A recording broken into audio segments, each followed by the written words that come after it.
So I'm going to give you a breakdown of things that we're going to focus on. And one of them is poise. I apologize that that slide is very small right at the beginning, but what we're going to do is build this whole page with concrete steps that you can take to try and overcome this big fear that many people have when it comes to speaking, which is, oh my goodness, everybody's looking at me. So the big thing that we're going to focus on, at least initially, is this idea of poise. And we have a great example of what poise looks like. Ms. Christensen, that's what poise looks like, right? If you can get that pose in front of an audience, that's what poise looks like. And who is that Brian Stevenson guy?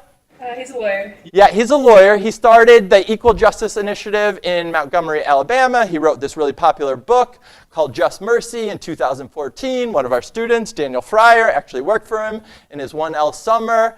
And in 2017, he was given a super prestigious award by the University of Michigan called the Wallingberg Medal. So it's the highest honor people outside the university can get from the university.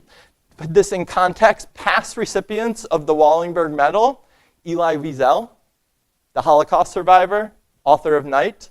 Another recipient of the Wallingberg Medal, Dalai Lama. That's who Brian Stevens is in the company of. So really accomplished person. And just this idea, if anybody's seen him speak, he has poise. He walks into a room, no notes, people pay attention. So we're going to try to unpack how that happens. And one of the things that I think he's really good at that we can all try to learn from is this.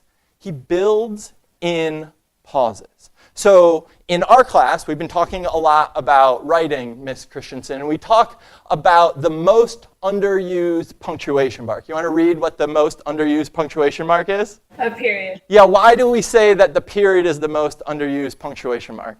Because most people will write a really long sentence and just keep going and going. Yeah, and it's really tough on the reader. So with writing, we want to build in pauses. But what we're going to learn is that there are certain things with writing that we can transfer over to speaking, that you want to build in pauses.